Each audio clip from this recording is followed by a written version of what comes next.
Hello everyone आजको यो भिडियोमा चाहिँ हामी कोहर्ट स्टडीको बारेमा हेर्छौँ र कोहर्ट स्टडी भनेको चाहिँ यस्तो एउटा group of analytical study design हो जहाँ चाहिँ हामीले पिपल विथ सिमिलर क्यारेक्टरिस्टिक्स र पिपल विथ सिमिलर एक्सपोजरलाई चाहिँ एउटा ग्रुप बनाएर राख्छौँ र उनीहरूलाई चाहिँ फलोअप गर्छौँ over a period of time.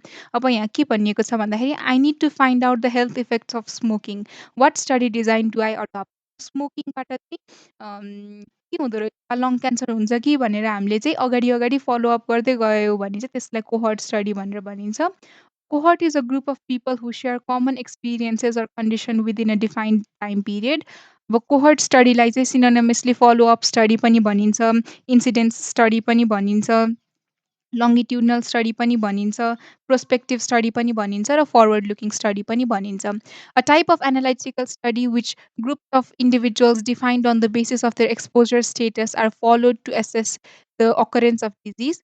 Cohort is a longitudinal study designed to investigate the event occurred in the number of people which are selected according to the specific characteristics. People with Start with people exposed to risk factors or susceptible cause, process from cause to effect, involve large number of subjects, measures relative risk of disease which indicates the strength of association. अब strength of association चाहिँ हामीलाई relative risk ले दिन्छ cohort study मा। अनि त्यसै गरी हामीले एट्रिब्युटेबल रिस्क पनि निकाल्छौँ तर relative risk most widely used हो। Measures relative risk of disease which are indicate the strength of association between cause and effect. Cohort study is usually prospective भनेको यो कोहर्ट स्टडी चाहिँ प्रोस्पेक्टिभ पनि हुन्छ अनि रेट्रोस्पेक्टिभ पनि हुन्छ, एम्बिस्पेक्टिभ पनि हुन्छ र प्रोस्पेक्टिभ चाहिँ 90% अफ द टाइम हुन्छ भने रेट्रोस्पेक्टिभ चाहिँ 10% अफ द टाइम्स हुन्छ। यो अहिले के हो भनेर अहिले पछि फेरि हेरौँला है त। Follows the same logic of clinical trial and are regarded best suitable for experimental study when experimentation is not possible. So experimentation possible नहुँदाखेरि चाहिँ हामीले फलो गर्ने भनेको एक्सपेरिमेन्टल होइन नि। जब बेला हामीले फलो गर्ने भनेको कोहर्ट स्टडी हो र हामीले त्यो हाइरार्की हेऱ्यौँ भने पनि आरसिटी भन्दा तल चाहिँ कोहर्ट स्टडी नै छ। तर only difference is that cohort स्टडीमा ऱ्यान्डमाइजेसन हुँदैन। अनि डाइरेक्सन अफ इन्क्वायरी जहिले पनि फरवर्ड हुन्छ किनभने हामीले डाइरेक्सन अफ इन्क्वायरी चाहिँ जहिले फरवर्ड हुन्छ तर रेट्रोस्पेक्टिभमा चाहिँ हामी ब्याक इन टाइम गएर फेरि फरवर्ड नै जान्छौँ है त। अब direction of inquiry forward means study have started before the occurrence of event, so you will have to wait and see whether the event will occur and not and in what proportion and in what group. अब direction of inquiry backward means study have already started and study have started after the occurrence of the event। अब event भइसक्यो। अब जस्तै मेरो चाहिँ class 5 मा अब जस्तै क्लास 5 देखि मेरो खुट्टा भयो भने क्लास 5 अब अहिले पनि भइराखेछ भने म चाहिँ क्लास 5 देखि अगाडितिर आइरहन्छु के। डाइरेक्सन अफ इन्क्वायरी के अरे अकरेन्स चाहिँ भइसकेछ तर स्टडी चाहिँ ब्याकवर्ड भयो। Study have started after the occurrence of event. मेरो बडीमा खुट्टा दुख्ने हुन थालिसक्यो अनि बल्ल त्यसपछि स्टडी स्टार्ट भएको छ।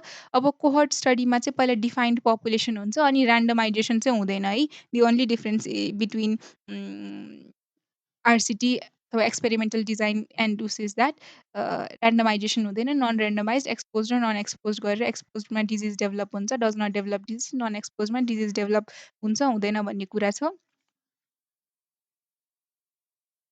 अब टाइप्स अफ कोहर्ट स्टडी चाहिँ प्रोस्पेक्टिभ हुन्छ, रेट्रोस्पेक्टिभ हुन्छ र मिक्स्ड हुन्छ। अब टाइप्स अफ यो प्रोस्पेक्टिभ स्टडीलाई चाहिँ लङ्गिट्युडनल कोहर्ट स्टडी अथवा कन्करेन्ट स्टडी भनिन्छ भने रेट्रोस्पेक्टिभ कोहर्ट स्टडीलाई चाहिँ non concurrent cohort or historical cohort पनि भनिन्छ। अनि मिक्स्डलाई चाहिँ both prospective and retrospective study भनेर भनिन्छ। डिजाइन अफ कोहर्ट स्टडीमा चाहिँ अब जस्तै 2021 देखि लिएर 2036 सम्म स्मोकिङ गर्ने मान्छेहरूलाई चाहिँ लङ क्यान्सर भयो कि भएन भनेर जानियो भने चाहिँ त्यसलाई प्रोस्पेक्टिभ भनेर भनिन्छ। भनेको डाइरेक्सन अफ इन्क्वायरी फरवर्ड हुन्छ। अब population without the disease exposed non exposed अनि पछि गएर डिजिज डेभलप हुन्छ कि हुँदैन, डिजिज डेभलप हुन्छ कि हुँदैन। अनि फेरि अर्को भनेको चाहिँ एडभान्टेजेसहरू छ prospective cohort study assemble cohort measure exposure and follow अब जस्तै for example British male doctors study began in 1950 with smoking questionnaire follow up still continues advantage भनेको relevant exposure information can be recorded precisely possible to obtain information on other risk factors as well अब यसले हामीलाई incidence दिन्छ जसले गर्दाखेरि चाहिँ ल disease भयो कि भएन भनेर हामीले एक्युरेटली भन्न सक्छौँ relevant exposure information can be obtained अब हामी चाहिँ के अरे डिजाइन अफ कोहर्ट स्टडीमा चाहिँ अर्को भनेको रेट्रोस्पेक्टिभ कोहर्ट छ। रेट्रोस्पेक्टिभ कोहर्टमा चाहिँ उम्, जस्तै मलाई चाहिँ अब मलाई 2080 देखि खुट्टा दुख्न थालेको भनेर भन्यो भने मेरो डाइरेक्सन अफ इन्क्वायरी चाहिँ अगाडि 2005 बाट सरी 2000 बाट 2001 मा के भयो, 2002 मा के भयो, 2003 मा के भयो भनेर अगाडि डाइरेक्सन अफ इन्क्वायरी चाहिँ अगाडि जान्छु। तर मेरो टाइम चाहिँ के छ पछाडि छ। अब population people without the disease exposed र non exposed people disease, non disease, disease र नन डिजिज है त। अनि अब रेट्रोस्पेक्टिभ स्टडीको चाहिँ एडभान्टेजेसहरू के हुन् भनेर भन्दाखेरि it is often performed on occupational cohorts using occupational records example चाहिँ कोल माइनर्सहरूमा सिप ब्रेकर्सहरूमा यो चाहिँ क्विक र चिप छ only often the only type of study possible useful for disease with a long period of induction अब disadvantage भनेको चाहिँ limited records have existing records have limited information on other risk factors are often limited जुन चाहिँ हाम्रो प्रोस्पेक्टिभमा अरू risk फ्याक्टर्सहरूमा पनि हामीले गरेथ्यौँ भने यसमा चाहिँ अरू रिस्क फ्याक्टर्सहरू थाहा पाउँदैनौँ हामीले अब हाम्रो डिजाइन अफ कोहर्टमा मिक्स्ड भनेको चाहिँ हाम्रो अ, यसमा दुइटै मिक्स हुन्छ यसमा चाहिँ र रेट्रोस्पेक्टिभ दुइटै मिक्स हुन्छ अब जस्तै अब 2021 मा म अहिले छु हुन त अहिले 2022 भइसक्यो 2021 मा छु मैले 2021 देखि 2080 सम्मको कुरा सोध्छु पनि अनि फेरि 2035 सम्म फलो अप पनि गर्छु भने त्यसलाई चाहिँ मिक्स्ड कोहर्ट स्टडी भनेर भनिन्छ तर direction of inquiry is always forward यसमा चाहिँ एकदम इम्पोर्टेन्ट कुरा भनेको direction of inquiry always forward अनि पपुलेसन भनेको people without the disease expose non expose disease non disease disease non disease गरेर गर्छौँ